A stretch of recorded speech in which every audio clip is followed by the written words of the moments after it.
Muraho neza, Yesu nashimwe, ndabasuhuje cyane kandi mbahaye ikaze mu ijambo ry'Imana ry'uyu munsi. Amazina yanjye kuri wowe mbonye bwa mbere nitwa Valentine Mukeshimana. Imana iguhe umugisha kubwo gufungura video yanjye. Uyu munsi tugiye gusoma ijambo ry'Imana turi busange muri Zaburi ya 77. Nitumara gusoma iryo jambo turarisengeramo. Ni Zaburi ifite umutwe w'amagambo uvuga ngo Zaburi yahimbiwe umutware w'abaririmbyi mu buryo bwa Yedutuni. Ni Zaburi ya Asafu. Ndatakira Imana n'ijwi ryanjye, ndatakira Imana n'ijwi ryanjye, nayo irantegera ugutwi. Ku munsi w'umubabaro wanjye nashatse umwami Imana, nijoro nayitegeye amaboko sinacogora. Umutima wanjye wanga kumarwa umubabaro, nibuka Imana ngahagarika umutima, ndaganya umutima wanjye ukagwa isari. Uwiteka ufate ibihe n'iby'amaso yanjye kugira ngo bidahumiriza. Mfite umubabaro utuma ntabasha kuvuga. Njya nibwira iminsi ya kera, imyaka y'ibihe bya kera. Nibuka indirimbo yanjye ya nijoro, nkibwira mu mutima. Umwuka wanjye wibazanya umwete uti, umwami azaduta iteka ryose? Ntazongera kutwishimira ukundi? Imbabazi ze zagiye rwose iteka ryose? Isezerano rye ryapfuye ibihe byose? Imana yibagiwe kugira neza, umujinya wayo utumye ikingirana imbabazi zayo.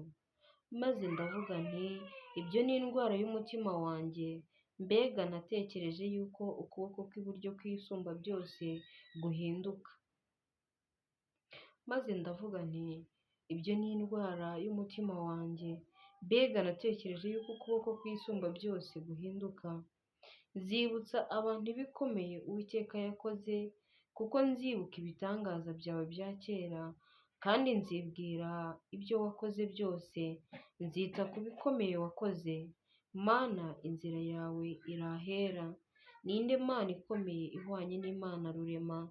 Ni wowe Mana ikora ibitangaza, wamenyekanishije imbaraga zawe mu mahanga. Wacunguje ubwoko bwawe ukuboko kwawe, nibwo bene Yakobo na Yosefu. Mana, amazi yarakurebye aratinya. Imuhengeri hahinda umushyitsi, ibicu bisuka amazi, ijuru rirahinda, imyambi yawe irashwara. Ijwi ry'inkuba yawe ryari muri serwakira, imirabyo yawe imurikira isi. Isi ihinda umushyitsi iratigita. Inzira yawe yari mu nyanja, inzira zawe zari mu mazi y'isanzure. Ibirenge byawe ntibyamenyekanye. Wayoboje ubwoko bwawe nk'umukumbi, ukuboko kwa Mose ndetse na Aroni. Amen. Iri jambo ni ry'Imana yampaye.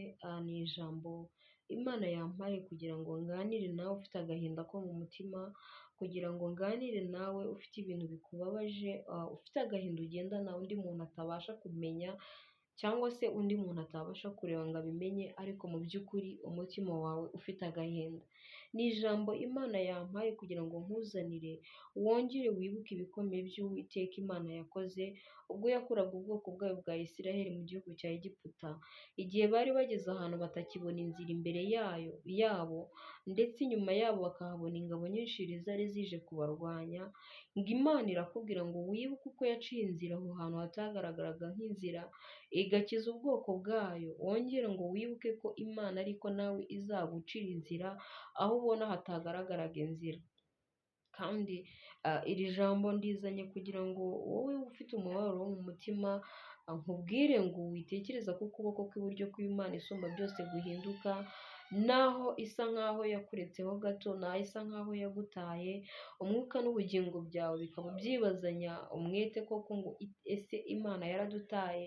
Imana yaretse kugira neza kwayo? Imana ntigikora imirimo n'ibitangaza nk'uko yabikoraga kera?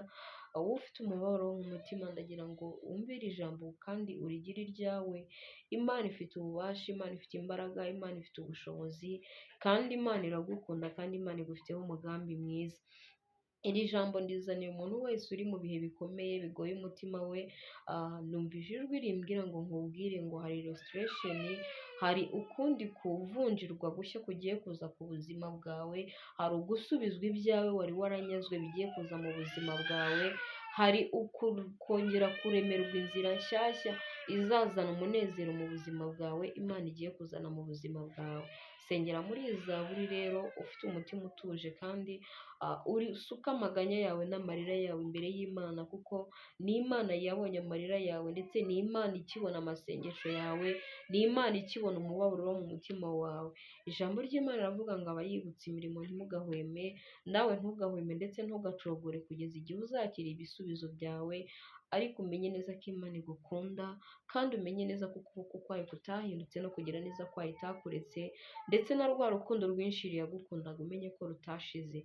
Imana iracyagukunda kandi iracyagufiteho umugambi mwiza, ibyo umwanzi yari yarakunyaze byose Imana igiye kubigarura mu buzima bwawe. Ndabakunda rero musengere muri iri jambo, tuzabonane mu ijambo ry'Imana ryo gutaha. Bayi bayi, Imana ikomeze kubarinda, murabeho, murakoze.